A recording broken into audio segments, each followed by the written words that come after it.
नमस्कार दोस्तों। आज हम आपका स्वागत करते हैं इस चैनल में। हमारा चैनल का नाम है विश्वास लाओ और मैं हूं brother doctor Pradeep John.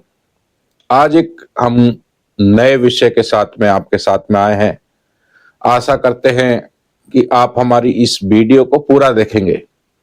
Video को पूरा जरूर देखिए।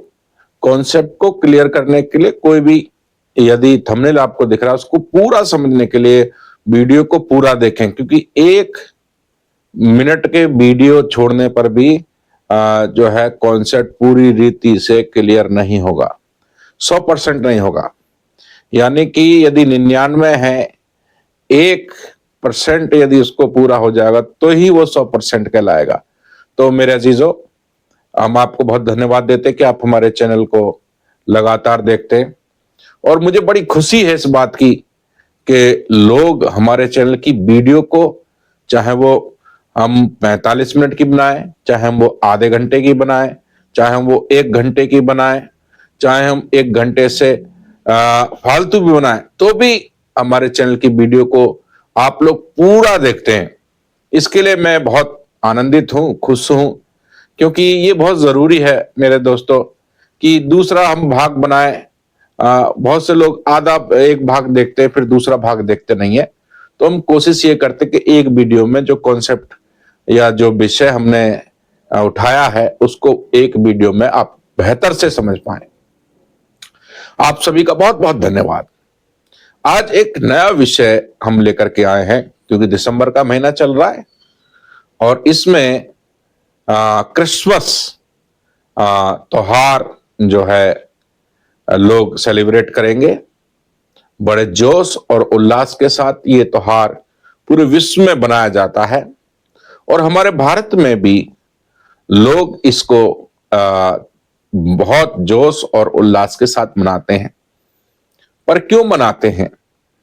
और ये सवाल और भी बहुत से लोगों के मन में होगा कि क्रिसमस क्या है, क्यों मनाया जाता है, आखिरकार ये क्रिसमस का दिन इन लोगों के लिए इतना बड़ा दिन क्यों है?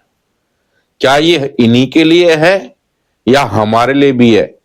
इन्हीं के लिए ये बना रहे हैं या हमें पता नहीं है कि जो हमने ये बना रहे हैं? आप समझ रहे हैं मैं आपको क्या कहना चाह रहा हूं? क्या ये पूरे जगत को बनाना चाहिए या ये कुछ ही तबके के लोगों को बनाना चाहिए? क्रिसमस सेलिब्रेशन कितने लोगों को करना चाहिए, ये हम इस वीडियो के द्वारा समझ पाएंगे। और आज हम आपको ये बिल्कुल स्पष्ट रूप से समझाना और बताना चाहते हैं कि आप इस विषय को अच्छे से समझ पाए। क्रिसमस डे बड़ा दिन क्यों है? ये लोग जो संसार में इस क्रिसमस को बनाते हैं, ये इनके लिए बड़ा क्यों है? देखिए, एक चीज को हम समझना चाहेंगे, बड़ा दिन किस में है? ये है ना, समय में या काम में? एक तो देखो, दिन बड़ा होता है समय में। कुछ दिन जो है 6 बजे छुपने लग जाते हैं, कुछ जो दिन है 7 साढ़े 7 बजे के बाद छुपते हैं। तो ये क्या ये समय के अनुसार बड़ा दिन कहलाता है या इस दिन में कोई बड़ा काम हुआ है? इसको हमें समझने की जरूरत है। तो ये जो है इस दिन कौन सा काम बड़ा हुआ है या हुआ था जो क्रिसमस को लोग बड़ा दिन करके जानते हैं? तो मेरे भाई बहनों, ये हमें आज समझना है एक घटना से, और वो घटना से आप वंचित नहीं है। ये हर भारतीयों को मालूम है कि वो घटना आपके देश में ही, हम सब के देश में ही घटी है। अब मैं एक प्रश्न आपके सामने ले आया हूं। भारत का कौन सा दिन बड़ा है ना? भारत का कौन सा दिन बड़ा है? काम में, समय में नहीं। हमने क्या देखा? क्रिसमस बड़ा दिन क्यों है? समय में या काम में? समय में बड़ा दिन नहीं है, वो काम में बड़ा दिन है। तो उसको हम समझने के लिए ऐसे ही एक हमने प्रश्न बनाया है कि भारत का कौन सा दिन बड़ा है, काम में, समय में नहीं। तो सबसे पहला दिन भारत का सबसे जो बड़ा दिन है, नंबर 1 स्वतंत्रता दिवस है ना, इंडिपेंडेंस डे, जिसको हर भारतीय 15 अगस्त 1947 में हमारे देश जब आजाद हुआ था, भारत को ब्रिटिश शासन से आजादी मिली थी, तो ये 15 अगस्त 1947 भारत के लिए एक बड़ा दिन के समान है। यानी कि इस दिन में भारत के लोगों के लिए बड़ा काम हुआ था, और इस बड़े काम को हर साल भारतीय लोग बड़े जोश और उल्लास के साथ मनाते हैं, और बनाना चाहिए, क्योंकि ये बड़ा काम हुआ है लोगों के लिए। क्योंकि ब्रिटिश शासन जो लगभग भारत में कितने समय तक रहा, उसको भी हम आपको बताएंगे। 1858 से लेकर के 1947 तक भारत पर ब्रिटिश शासन रहा, है ना। ब्रिटिश शासन लगभग 1/3 हिस्सों पर शासन करता था, है ना। भारत पर ही नहीं, 1/3 हिस्से पर जो है लगभग ब्रिटिश शासन चलता था। जैसे कि उपमहाद्वीप में भारत, पाकिस्तान, बांग्लादेश, दक्षिणी पूर्व एशिया में मलेशिया, सिंगापुर, म्यांमार, अफ्रीका में केनिया, युगांडा, तंजानिया, जिम्बाब्वे, दक्षिण रोडेशिया, घाना और गोल्ड कोस्ट, नाइजीरिया, दक्षिण अफ्रीका, ये अफ्रीका की तरफ राज्य चलता था ब्रिटिश शासन।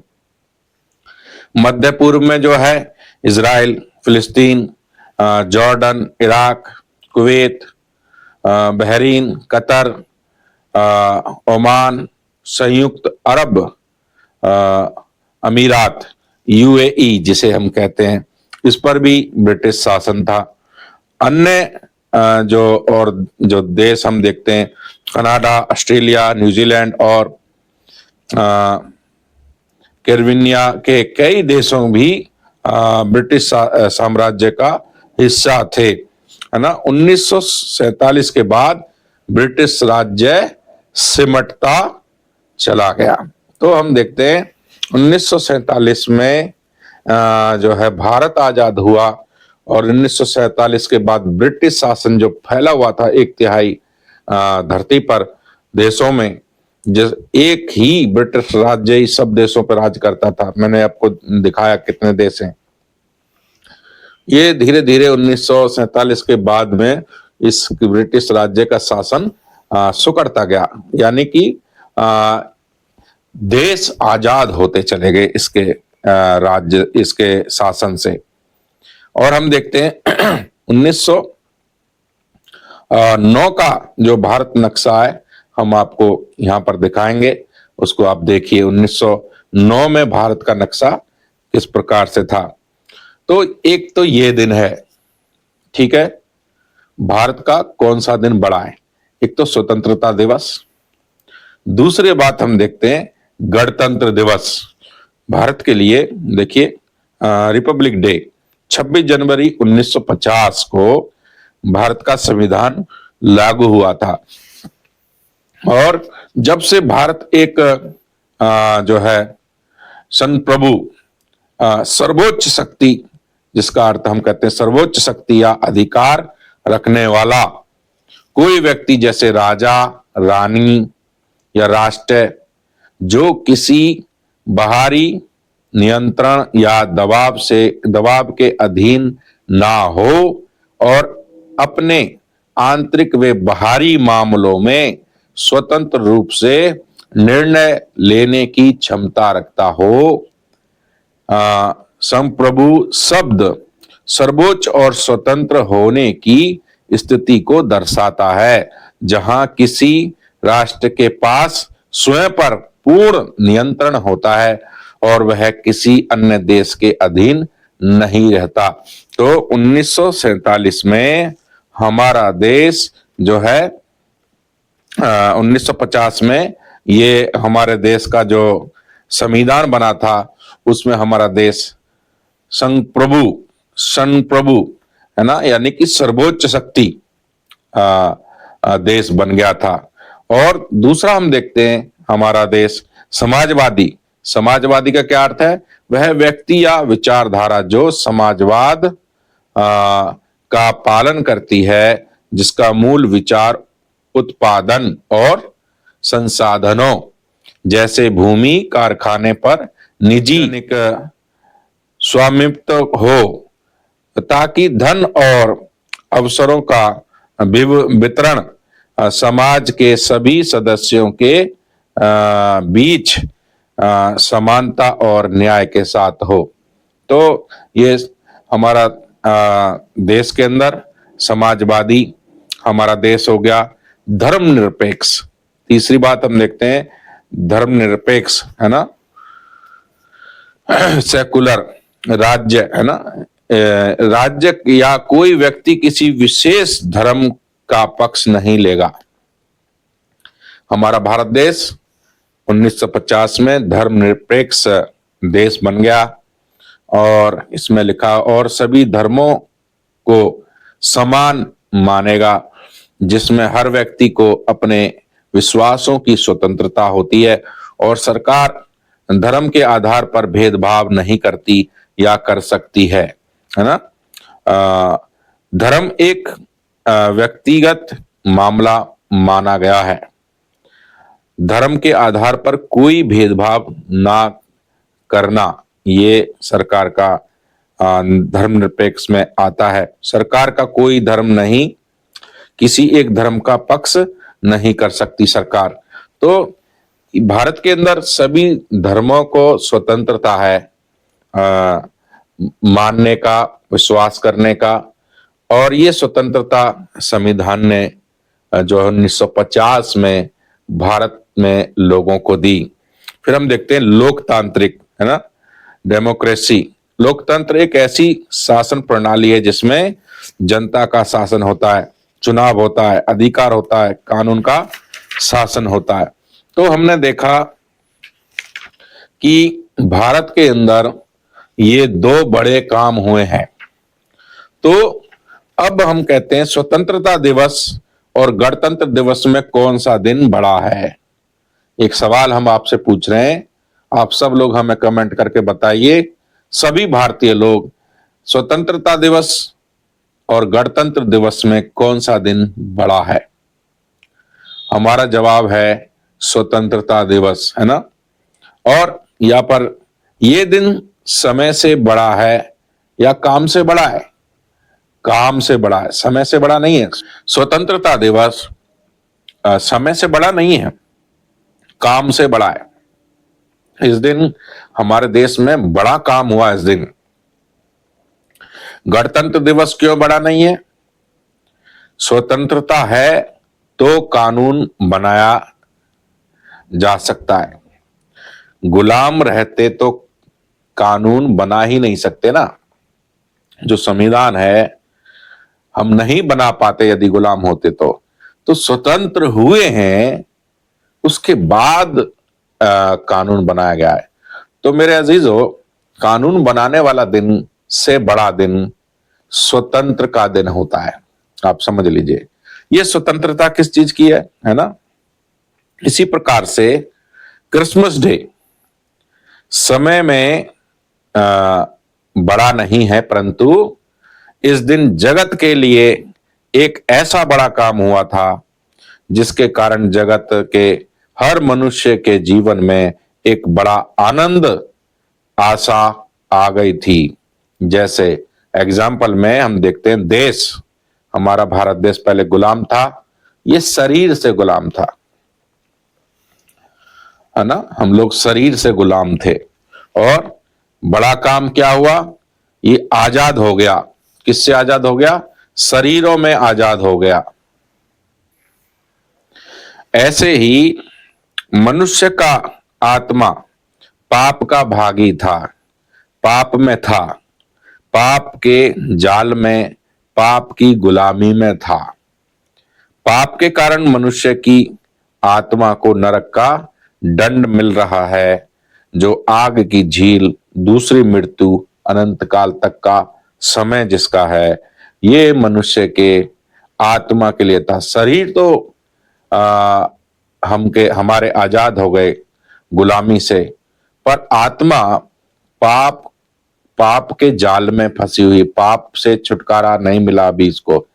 तो आ, हम देखते हैं हमारा भारत ब्रिटिश शासन का गुलाम रहा, शरीर, पर आत्मा किसका गुलाम है? वो पाप का, है ना, पाप के अधीन है। शरीर से तो देश आजाद हो गया, परंतु आत्मा में पापी है, स्वतंत्र नहीं है, जिसका दंड अनंत काल का नरक है। तो शरीर में खुशी है और आत्मा में दुखी है। तो शरीर जो है हमारा 120 वर्ष तक का है, आत्मा अनंत काल तक की है। शरीर से तो हम आजाद हो गए, पर आत्मा से आजाद नहीं हुए थे। अब हम क्या देखते हैं? आनंद, खुशी और शांति मनुष्य को कब आएगी? जब आत्मा पाप से उद्धार, छुटकारा पालेगी। जैसे कि शरीरों में हमारे जब गुलामी खत्म हो गई, हमारा देश आजाद हो गया, तो हमारे शरीरों में एक खुशहाली, आनंद देखा गया। उसी प्रकार से जब तक आत्मा छुटकारा ना पाले, पाप से, उसकी गुलामी से न छूट जाए, तब तक आत्मा में शांति और आनंद और खुशी देखी नहीं जा सकती। जगत के विषय में हम थोड़ा जानेंगे, और यहां पर अब बड़ा गंभीर समय आपके लिए है। आप इस वीडियो को पूरा जरूर देखिए, ताकि हम आपको बता सकें कि क्रिसमस डे बड़ा दिन क्यों है। क्या ये कुछ ही तबकों के लिए है या पूरे संसार के लिए है? तो जगत के विषय में हम जानेंगे। जगत में हर मनुष्य की आत्मा पापी है, और पाप के कारण हर मनुष्य की आत्मा नरक जा रही थी, क्योंकि हमें नरक से बचाने वाला उद्धारकर्ता, पाप से छुटकारा देने वाला उद्धारकर्ता नहीं आया था धरती पर। जगत में संपूर्ण जगत लंबे समय से एक मसीहा अर्थात उद्धारकर्ता के आने की प्रतीक्षा कर रहा था। उद्धारकर्ता की प्रतीक्षा काफी लंबे समय से दुनिया में चल रही थी, है ना। जैसे कि ये प्रतीक्षा चल रही थी कि हमारा देश एक दिन आजाद हो जाएगा या आजाद हो जाए, ये प्रतीक्षा। पर एक समय आया 1947 में, हमारा देश आजाद हो गया। तो आज से 2025 वर्ष पहले इस जगत में दुनिया के पापों का क्षमा करने वाला उद्धारकर्ता, मसीहा जिसको कहते हैं हम, उद्धारकर्ता को, है ना, वो इस दुनिया में जो है पैदा हुआ, ताकि जगत के लोगों के पाप मिटाए जाएं, शुद्ध किए जाएं, उनके पाप क्षमा किए जाएं, ताकि वो जिस पाप के कारण नरक में जा रहे हैं, उस नरक से वे बच जाएं। अब शरीर में तो छुटकारा है, पर मरने के बाद नरक है, तो उसमें हमारे लिए आनंद नहीं है। तो अब हम देखते हैं भविष्यवाणियों में यह बताया गया था कि यह मसीहा राजा दाऊद के वंश में पैदा होगा। हम देखते हैं पुराने नियम में और व्यवस्थाओं में, तो उसमें बताया गया कि जो उद्धार करता है, मसीहा जो है, वो राजा दाऊद के वंश में पैदा होगा। और चिन्ह बताए गए पुराने नियम में, भविष्यवाणी की गई कि उसके ये चिन्ह होंगे, है ना। यहाँ पर वो पैदा होगा और जो है वो क्रूस पर चढ़ाया जाएगा और मारा जाएगा, गाड़ा जाएगा, मृतकों में से तीसरे दिन जी उठेगा, वो परम प्रधान का पुत्र कहलाएगा। ये सब बातें पुराने नियम में, है ना। वो लादू के बच्चे पे चढ़ के आएगा, वो बैतलहम में पैदा होगा। ये सब चिन्ह बताए गए मसीहा के, कि जो मसीहा होगा, जो उद्धार करता होगा, उसके ये चिन्ह है। इस पुराने नियम में उसके नाम को नहीं खोला गया है। अब उसके नाम को कहां खोला गया है? उसके नाम को खोला गया नए नियम में। नए नियम में उस नाम का खुलासा है जो मसीहा है, उद्धार करता है, पापों को क्षमा करने वाला है, पापों के लिए जो नरक से लोगों को पाप के कारण बचाने वाला है, उसका खुलासा, उसके नाम का खुलासा नए नियम में हुआ है ना। और वे सब चिन्ह जो है उस मसीहा के चिन्ह जो है उसी नाम के व्यक्ति में देखे गए थे। अब हम देखते हैं कि वो जो नाम है, वो उद्धारकर्ता जो है, जो मसीहा जो है, वो उसका नाम क्या है, वो कौन है और वो क्यों इस धरती पर आया। इन चीजों को हम कुछ वचनों के द्वारा समझने का प्रयास करेंगे। लूका रचित सुसमाचार और उसका 1 अध्याय, और हम देखते हैं 26 वचन से लेकर के 26 वचन से लेकर के 35 वचन तक मैं इसे आपके सामने पढ़ूंगा, आप ध्यान से सुनिए।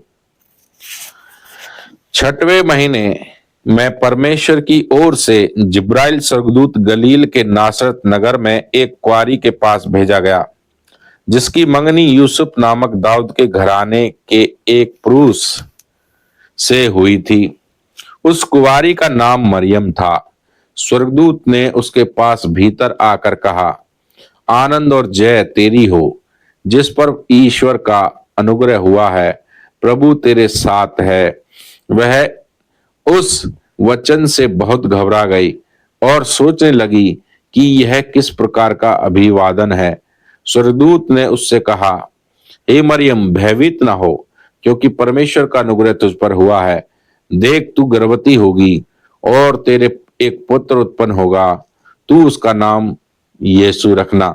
स्वर्गदूत स्वर्ग से आए और जो मरियम नाम की स्त्री थी, जो पवित्र स्त्री थी, उस स्त्री को स्वर्गदूतों ने दर्शन दिए और कहा कि देख, तू गर्भवती होगी और एक बालक को उत्पन्न करेगी और उसका नाम तू क्या रखना, यीशु रखना, है ना।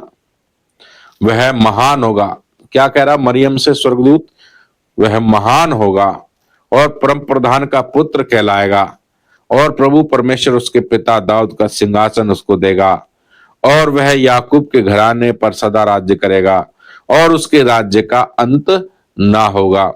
उसके राज्य का अंत ना होगा, अर्थात यीशु मसीह के जो यीशु मसीह का जो राज्य है, प्रभु यीशु जो उद्धारकर्ता बनकर धरती पर आया, उसका जो राज्य है वो अनंत काल का है, उसके राज्य का अंत नहीं होगा, लिखा हुआ है ना। तो ये शरीर वाला, ये नेता राष्ट्रपति बन गए, प्रधानमंत्री बन गए, ये वाला राज्य नहीं की बात नहीं हो रही है यहाँ पर। शरीर के ऊपर जो राज्य करते हैं, है ना, वो लोग मनुष्य ही होते हैं और कुछ समय के लिए प्रधानमंत्री या राष्ट्रपति जैसे पदों को पाते हैं और एक दिन वो खुद मिट्टी में मिल जाते हैं। परंतु यहाँ पर ये राज्य इन लोगों का शरीर का है, पृथ्वी पर है, पर यीशु मसीह का जो राज्य है वो आत्मा के लिए है और वो धरती पर नहीं, स्वर्ग राज्य में है उसका राज्य, है ना। वो स्वर्ग के लिए लोगों को पापों की क्षमा दे रहा है। और लिखा हुआ 34 वचन में, मरियम ने स्वर्गदूत से कहा, यह कैसा होगा, मैं तो उस पुरुष को जानती ही नहीं। स्वर्गदूत ने उसको उत्तर दिया, पवित्र आत्मा तुझ पर उतरेगा और परम प्रधान की सामर्थ तुझ पर छाया करेगी, इसलिए वह पवित्र जो उत्पन्न होने वाला है परमेश्वर का पुत्र कहलाएगा। तो ये जो है पति पत्नी के संबंध से प्रभु यीशु मसीह पैदा नहीं हुआ, यह परमेश्वर की सामर्थ से और उसके छाया से, है ना। जैसे परमेश्वर का छाया उस पर पड़ा तो वो बालक उसके गर्भ में आन पड़ा, है ना। और परम प्रधान की सामर्थ उस पर छाया करेगी, इसलिए वह पवित्र जो उत्पन्न होने वाला है परमेश्वर का पुत्र कहलाएगा। तो ये कौन हो रहा? पापी नहीं हो रहा पैदा, पवित्र उत्पन्न होगा। अभी हुआ नहीं है, होगा। स्वर्गदूत बता रहे हैं मरियम को, और वो परमेश्वर का पुत्र कहलाएगा। जो पवित्र तेरे द्वारा जो पैदा होगा, जो बालक पैदा होगा, उसका नाम तू यीशु रखना। वो पवित्र होगा और परमेश्वर का पुत्र कहलाएगा। अब हम देखते हैं मत्ती सुसमाचार 1 अध्याय और 18 से लेकर 21 तक, हम इसको 22 तक पढ़ेंगे। और यहां पर लिखा हुआ इस प्रकार से, यीशु मसीह का जन्म इस प्रकार से हुआ कि जब उसकी माता मरियम की मंगनी यूसुफ के साथ हो गई, तो उसके इकट्ठे होने से पहले ही वह पवित्र आत्मा की ओर से गर्भवती पाई गई। अतः उसके पति यूसुफ ने, जो धर्मी था, उसे बदनाम करना नहीं चाहता था, उसे चुपके से त्याग देने का विचार किया। जब वह इन बातों के सोच में ही था, तो प्रभु का स्वर्गदूत उसे सपन में दिखाई देकर कहने लगा, हे यूसुफ, दाऊद की संतान, तू अपनी पत्नी मरियम को अपने यहाँ ले आने से मत डर, क्योंकि जो उसके गर्भ में है वह पवित्र आत्मा की ओर से है। वह पुत्र जनेगी और तू उसका नाम यीशु रखना, क्योंकि वह अपने लोगों का उनके पापों से उद्धार करेगा। यह सब इसलिए हुआ कि जो वचन प्रभु ने भविष्यद्वक्ताओं के द्वारा कहा था वह पूरा हो। तो हमने क्या देखा? स्वर्गदूत पहले मरियम के पास गया, उसको नाम बताया और कैसे बालक उत्पन्न होगा तेरे गर्भ में, ये बताया। अब जो मरियम का मंगेतर था यूसुफ, जो दाऊद के वंश का था, उस यूसुफ ने जब ये देखा कि ये तो गर्भवती है, तो उसे छोड़ने का, छुपके से त्याग दे देने का परिणाम किया, त्यागने का जो उसने निर्णय किया। तो हम देखते हैं कि यूसुफ को भी सपन में स्वर्गदूतों ने दिखाई देकर कहा, तेरी अपनी पत्नी मरियम को अपने यहाँ ले आने से मत डर, क्योंकि जो उसके घर में है वह पवित्र आत्मा की ओर से है। वह पुत्र जनेगी और तू उसका नाम यीशु रखना, क्योंकि वह अपने लोगों का उनके पापों से उद्धार करेगा। तो ये जो जिसकी मसीहा की प्रतीक्षा कर रहे थे लोग, नए नियम में उस मसीहा का नाम प्रकट हो गया है ना, और स्वर्गदूतों द्वारा हुआ है, इसमें कोई गड़बड़ नहीं है। अभी हम देखते हैं यूहन्ना 1 अध्याय और उसका 1 वचन। यूहन्ना 1 का 1, आदि में वचन था और वचन परमेश्वर के साथ था और वचन परमेश्वर था, है ना। वचन परमेश्वर था और वो शुरू से वचन था और वचन परमेश्वर के साथ था। अब हम देखते हैं इसी अध्याय के 14 वचन को, और वचन देहधारी हुआ। वचन कौन था? परमेश्वर था। और वचन देहधारी हुआ और अनुग्रह और सच्चाई से परिपूर्ण होकर हमारे बीच में डेरा किया, और हमने उसकी ऐसी महिमा देखी जैसे पिता के इकलौते की महिमा हो। तो हम क्या देखते हैं कि जो स्वर्ग का परमेश्वर है, जो पवित्र आत्मा में था, अब उसने धरती पर आकर एक शरीर में धारण लिया, एक शरीर को उसने पहन लिया, है ना। उस पवित्र आत्मा ने उस शरीर को पहन लिया और उस शरीर का नाम यीशु रखा गया। तो मेरे अजीजों, लूका रचित सुसमाचार 2 अध्याय 8 से 20 तक, इसको मैं आपके सामने पढ़ूंगा, ध्यान से सुनिए। और उस देश में कितने गरड़िए थे जो रात को मैदान में रहकर अपने झुंड का पहरा देते थे, और प्रभु का तेज उनके चारों ओर चमका और वे बहुत डर गए। तो गराड़िए जो रात में भेड़ों को चरा रहे थे, वो झुंड की रखवाली कर रहे थे, उस स्वर्गदूत को देख के डर गए। तब स्वर्गदूत ने उनसे कहा, मत डरो, क्योंकि देखो मैं तुम्हें बड़े आनंद का सुसमाचार सुनाता हूं, जो सब लोगों के लिए होगा।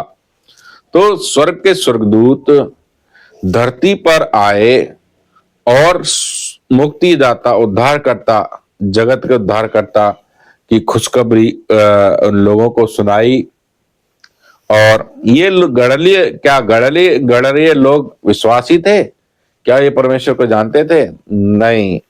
हम देखते हैं कि तो हम यहां देखते हैं कि स्वर्गदूतों ने जगत के लोगों को, है ना, दर्शन दिए और उनसे कहा तुम्हारे लिए उद्धारकर्ता जन्मा है और यही मसीह प्रभु है।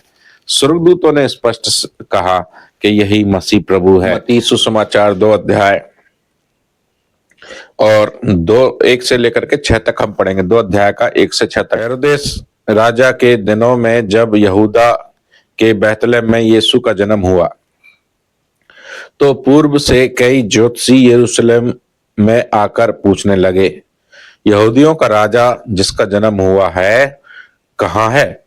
क्योंकि हमने पूर्व में उसका तारा देखा है और उसको प्रणाम करने आए हैं। एक बड़ा तारा, जो चमकता तारा जो आप देखते हैं क्रिसमस पे लोग तारा स्टार लगाते ना, तो बड़ा जो तारा है वो जब चमक रहा था आकाश में तो जो ज्योतिषी हैं वो पहचान गए कि आज कुछ बड़ी घटना घटी है, कुछ बड़ा काम हुआ है, क्योंकि तारा संकेत दे रहा है। तो ज्योतिषी अलग अलग कोने से आकर के उस तारे के पीछे पीछे चलते गए और एक जगह आकर के मिल गए जहां पर वो बालक पैदा हुआ था जिसका नाम यीशु रखा गया। वो बालक कौन था? स्वर्ग का परमेश्वर ने देह धारण करी, उसका नाम यीशु रखा गया। और यीशु जो है उद्धार करता करके मनुष्यों का उद्धार करता। तो किस चीज का उद्धार करता बन रहा है? ये है जी, ये उद्धार करता बन रहा है आत्मा का। देखो हेरोदेस राजा घबरा गया, भी मैं तो राजा हूं पहले और एक और राजा पैदा होगा, तो घबरा गया मेरा राज्य ना छिन जाए। संसार में भी यही हो रहा है। आजकल की सरकारें ऐसा सोचती हैं, जब लोग बोलते हैं यीशु मसीह राजा है तो सोचते हैं कि ये लोगों की जो फितरत है वो इन्हें गिरा के यीशु को राजा बनाने की फितरत है। इनके दिमाग में कुछ और ही चल रहा है ना, कि ये लोग यीशु को राजा कहते हैं, हमारे प्रधानमंत्री को राजा नहीं कहते। यीशु मसीह शरीर का राजा नहीं है, शरीर का राजा होने के लिए नहीं आया है, वो आत्मा का राजा है। आत्मा के छुटकारे के लिए, जगत के आत्मा के छुटकारे के लिए उसने इस दिन जन्म लिया। यानी कि जगत में जो पाप था, जिसका जगत के पास कोई जो है समाधान नहीं था, पाप को धोने का, क्षमा करने का, छुटकारा पाने का, मुक्ति मोक्ष पाने का, और जगत के लोग उस मुक्तिदाता का, उद्धारकर्ता का, मसीहा का जगत बहुत समय से इंतजार कर रहा था। आज वो दिन एक आ गया उनके जीवन में कि स्वर्ग का परमेश्वर, उनका मसीहा उद्धारकर्ता जन्म ले लिया। तो ये डेट तो फिक्स नहीं है, पर इसको सभी लोग मिलकर के 25 दिसंबर के समय पे बनाते हैं कि जगत का उद्धार करता जगत के उद्धार के लिए पैदा हो गया, यानी कि मुक्तिदाता पैदा हो गया, उद्धार करता पैदा हो गया। पाप को खत्म करने के लिए, हमारे आत्मा में से नाश करने के लिए एक मुक्तिदाता का जन्म हुआ है, उद्धारकर्ता का जन्म हुआ है। और जिस मुक्तिदाता का जन्म हुआ था वो यीशु था, और यीशु मसीह जगत का मुक्तिदाता, उद्धारकर्ता, पापों को क्षमा करने वाला बनकर इस जमीन पर उसने देह धारण करी और उसका नाम यीशु रखा गया। मेरे अजीजों, तो जो क्रिसमस डे है, हमारे शरीरों के लिए स्वतंत्रता दिवस बड़ा है, पर आत्मा के लिए, जगत के लोगों के लिए, देखो स्वतंत्रता दिवस सिर्फ भारत के लोगों के लिए बड़ा है, उन दूसरे देशों के लिए 1947 बड़ा नहीं है। उन देशों के लिए वो दिन बड़े जब उनके देश आजाद हुए, वो भी शरीर के लिए बड़े और शरीर के काम के लिए बड़े हैं। पर जो जगत का उद्धार करता है वो आत्मा को स्वर्ग ले जाने के लिए आया, और आया इसलिए कि जो ये पाप के कारण ये आत्माएं नरक जा रही थी, इनके पाप क्षमा हो, इनके पापों का निवारण किया जाए, ताकि ये आत्मा जो नरक जा रही है पाप क्षमा होकर स्वर्ग राज्य में जा सके, जगत के लोगों की आत्मा। अब जगत में हर देश, हर धर्म, हर जाति, हर भाषा आता है। आप यदि ये सोचो कि उद्धारकर्ता मेरे लिए नहीं पैदा हुआ, तो आप गलत सोच रहे हैं। हर एक आत्मा पापी है, हर एक तबका पापी है, हर एक देश धर्म पापी है। यीशु मसीह एक धर्म देने के लिए मनुष्य को नहीं आया। यीशु मसीह तो जगत के लोगों के पाप क्षमा करने के लिए आया। जो जिस जाल में हम फंसे पड़े थे, जिस गुलामी में हम पाप के में थे, जो दूसरी मृत्यु अर्थात नरक दंड हमारे आत्मा के लिए लिखा गया था, उससे छुटकारा देने के लिए स्वर्ग का परमेश्वर देहधारी हुआ और इस जगत में जन्म लिया। तो हमारे लिए, पूरे विश्व के लिए, जगत के लिए ये बड़ा दिन बन गया, क्योंकि इस दिन एक बड़ा काम हुआ कि जिस मसीहा का हम प्रतीक्षा कर रहे हैं, वो मसीहा आखिरकार इस धरती पे पैदा हो गया, और अब हमें हमारे पापों से छुटकारा मिलेगा। अब हमें हमारे जीवन से नरक का नाश किया जाएगा। अब हमारे जीवन से दूसरी मृत्यु खत्म हो जाएगी। अब हम नरक नहीं जाएंगे। इस आनंद में, इस खुशी में जो है लोग बड़े जोश और उल्लास के साथ में इस दिन को बड़ा मानते हैं और इस क्रिसमस को बड़े आनंद और खुशी के साथ सेलिब्रेट करते हैं। जो हमारे देश में जिस प्रकार से स्वतंत्रता से शरीर आज़ाद हुए, शरीर तो आज़ाद हो गए, पर हमारी आत्मा जो है अभी भी गुलाम है। वो किस चीज़ की है? वो है पाप की गुलाम। तो पाप का जो जाल है वो अभी तक हमारे जीवन में नहीं टूटा है। पाप का जो डंक है, दूसरी मृत्यु है, नरकदंड, ये हमारे जीवन से खत्म नहीं हुआ। भारत आज़ाद तो हो गया, शरीर से आज़ाद हो गया, पर आत्मा से आज़ाद नहीं हुआ। तो ये जो साम्राज्य है जो आपका ब्रिटिश का है, वो सिमटता तो गया, ये तो खत्म हो गया, पर मृत्यु का जो शासन है वो पूरे विश्व पर अभी भी लागू है। वो पूरे विश्व को अभी भी मौत के चंगुल में जकड़े हुए। तो मेरे अजीजों, ये एक बड़ा दिन इसलिए है कि उद्धारकर्ता, पाप से मुक्ति देने वाला, पाप से छुटकारा देने वाला, मृत्यु के डंक को तोड़ने वाला, मृत्यु का नाश करने वाला, और जो नरक है वो हमारे जीवन से ख़त्म करने के लिए उद्धारकर्ता जो है पैदा हुआ। तो ये हमारे लिए उद्धारकर्ता का पैदा होना हमारे लिए छुटकारा था, और ये हमारे लिए एक बड़े दिन के समान बन गया। मेरे अजीजों, बड़ा दिन तभी हमारे जीवन में आता है जब हमारे लिए एक कोई दिन एक बड़ा काम करे।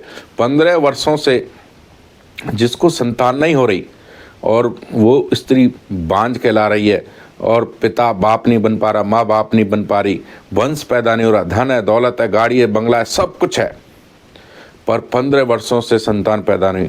उनके जीवन में बड़ा दिन कब होगा? जब उस स्त्री के घर के अंदर उस स्त्री को एक घर में बालक आएगा, और जब उस घर में बच्चा पैदा होगा, वो दिन उनके लिए बड़ा दिन के समान है। तो मेरे अजीज़ों, ये शरीर से तो हम आज़ाद हो गए थे, पर पाप से पूरा जो जाल है पाप का, नरक दंड है, ये मनुष्य के आत्मा से ख़त्म नहीं हो रहा था। तो मनुष्य की आत्मा में से इस पाप के डंक को तोड़ने के लिए, पाप को क्षमा करने के लिए, मोक्ष देने के लिए एक उद्धारकर्ता जो स्वर्ग का परमेश्वर था, उसने देह धारण करी और उसका नाम यीशु रखा गया, और वो एक दिन बलिदान हुआ और हमारे पापों का छुटकारा हुआ। आपके जीवन में भी बड़ा दिन होना चाहिए। जब तक आपके दिल में वो जन्म नहीं लेगा तो आपका भी बड़ा दिन नहीं बनेगा। मेरे भाई बहनों, आप चाहे किसी भी देश, धर्म, जाति, भाषा के क्यों ना हो, वो जगत का उद्धार करता आपके पापों को भी क्षमा करने के लिए, आपके जीवन से भी नरक का नाश करने के लिए पैदा हुआ है। और हम देखते हैं, एक वचन और देखेंगे, मत्ती 4 अध्याय में, उसमें साफ साफ लिखा हुआ है, मत्ती 4 का 16, जो लोग अंधकार में बैठे थे उन्होंने बड़ी ज्योति देखी, और जो मृत्यु के देश और छाया में बैठे थे उन पर ज्योति चमकी। तो मेरे अजीजों, यीशु मसीह हमारे जीवन से अंधकार को नाश करने के लिए ज्योति बनकर आया, हमारे पाप को नाश करने के लिए एक पाप का उद्धारकर्ता बनकर के आया। तो यीशु मसीह कौन है? यीशु उद्धार करता है। यीशु मनुष्य की आत्मा के पापों का उद्धार करता है। जीवित परमेश्वर है, आज भी जीवित है। मेरा अजीजों, इसलिए क्रिसमस जो है बड़ा दिन है मनुष्यों के लिए। आप भी इसको सेलिब्रेट कीजिए, आप भी इसको आनंद और खुशी के साथ मनाइए, क्योंकि जगत का उद्धारकर्ता जो है लगभग आज से 25 वर्ष पहले इस जगत में आया ताकि हम पापों की क्षमा को पा सकें। तो आशा करता हूं कि आपको ये वीडियो बड़े अच्छे से समझ में आई होगी, आपका कॉन्सेप्ट क्लियर हो गया होगा। क्रिसमस डे बड़ा दिन क्यों है? ये समय में बड़ा दिन नहीं है, ये जगत के लिए इस दिन बड़ा काम हुआ, इसलिए ये बड़ा दिन जो है मनुष्य के जीवन के लिए है। जिसका समाधान नहीं था उसका समाधान आ गया, जो मर रहा था वो जीवित हो गया। ये खुशी आनंद हमारे पास, जो पापों की क्षमा जगत के पास नहीं थी, वो पापों का क्षमा करने वाला, मुक्ति देने वाला, पापों से छुटकारा देने वाला आ गया। जो मृत्यु को मनुष्य नाश नहीं कर सकता था, उस मृत्यु को नाश करने वाला पैदा हो गया।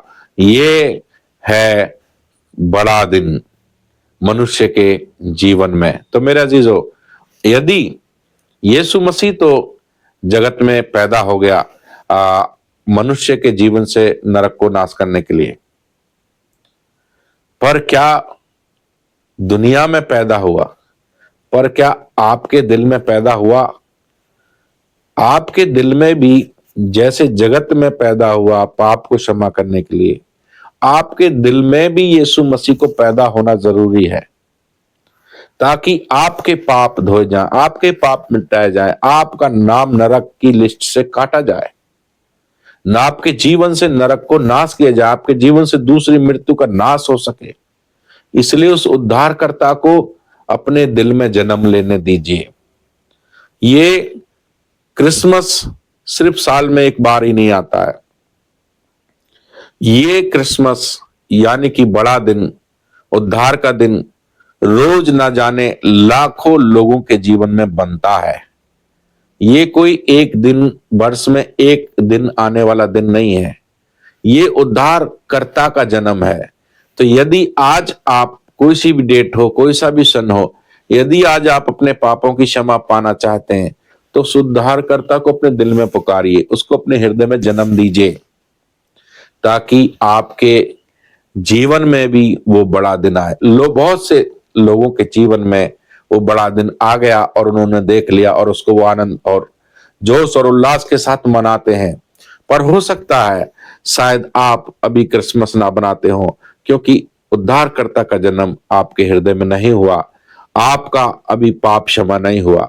मेरे अजीजों, उद्धारकर्ता ने तो जन्म जगत में ले लिया, अब आपको जरूरत है कि आप उसे अपने दिल में, अपने मन में जन्म दें, उस उद्धारकर्ता को पुकारें।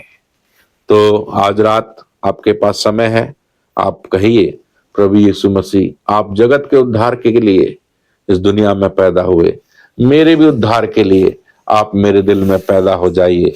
ताकि वो आनंद और खुशी जिसको आप देने के लिए जगत में आए वो मुझे भी मिले। जगत ने तो पाली, मैं उससे कहीं वंचित ना रह जाऊं। लोगों के तो नाम जीवन की पुस्तक में लिख गए हैं, वो तो एक दिन स्वर्ग चले जाएंगे पाप क्षमा पाकर। कहीं ऐसा ना हो कि मैं उस जगत के उद्धारकर्ता को ना जानकर, ना आपको अपने हृदय में जन्म ना देकर मैं उस स्वर्ग के राज्य को सदा सदा के लिए खो दूं।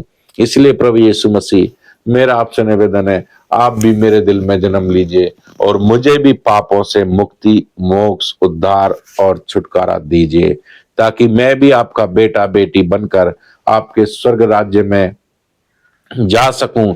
जब इस पृथ्वी से मेरा प्राण निकले तो मेरा जो स्वर्ग का गेट है, मेरा जो स्वर्ग में प्रवेश हो सके। प्रभु, ये मेरी आपसे प्रार्थना है और आप उस प्रार्थना को प्रभु यीशु मसीह से कर सकते हैं। यीशु मसीह सबको पाप क्षमा देने के लिए आया है, वो किसी एक तबके को देने के लिए आया, पूरे जगत को देने के लिए आया है, सब धर्मों को, सब जातियों को। इसलिए यीशु मसीह के पास सब देशों में लोग यीशु मसीह पर विश्वास करते हैं, उससे उद्धार पा चुके हैं। सब धर्म के लोग यीशु मसीह पर विश्वास करते हैं, उससे उद्धार पा चुके हैं। सब भाषा के लोग उस पर विश्वास करते हैं, उद्धार पा चुके हैं। आप क्यों पीछे रहना चाहते हैं? आपके पास आज वो समय है कि आज आप उस उद्धारकर्ता को, यीशु मसीह को अपने दिल में पुकारें, उसको जन्म दें, ताकि आपके जीवन में बड़ा दिन बन जाए। भारतवासियों के जीवन में एक दिन बड़ा दिन आया, लोगों के जीवन में बड़ा दिन आया। क्या आपके जीवन में बड़ा दिन आया? यदि नहीं आया तो उसे बनाइए, क्योंकि यीशु मसीह आपके जीवन में बड़ा काम करने के लिए पैदा हुआ है। कोई एक विशेष धर्म देने के लिए नहीं आया। स्वर्ग में कोई धर्म नहीं है, स्वर्ग में पवित्रता है। स्वर्ग का परमेश्वर देहधारी हुआ, उसका नाम यीशु रखा गया और वो यीशु आपको पवित्र बनाना चाहता है। मेरे अजीजों, हम धन्यवाद देते हैं आपको कि आपने वीडियो पूरी देखी है। आशा करते हैं आप इससे बहुत से लोगों को, जो अन्य जातियां हैं, उनको साझा करेंगे, ताकि लोग समझें क्रिसमस डे बड़ा दिन क्यों है। और ये हर मनुष्य के लिए बड़ा दिन है, पर बनाते जो लोग नहीं है वो इसलिए नहीं बनाते क्योंकि उनका उद्धार नहीं हुआ। जब वो अपने दिल में यीशु मसीह को जन्म देंगे, तब से उनके जीवन में यीशु मसीह जब उनके पापों को क्षमा करेगा तो उनके जीवन में भी बड़ा काम होगा, बड़ा दिन हो जाएगा। क्रिसमस और उद्धारकर्ता का जन्म उनके लिए एक बड़ा दिन बन जाएगा। मेरे अजीजों, आप हमारी वीडियो को लाइक करें, शेयर करें, कमेंट्स करें और हमारे चैनल को सब्सक्राइब जरूर कर लें।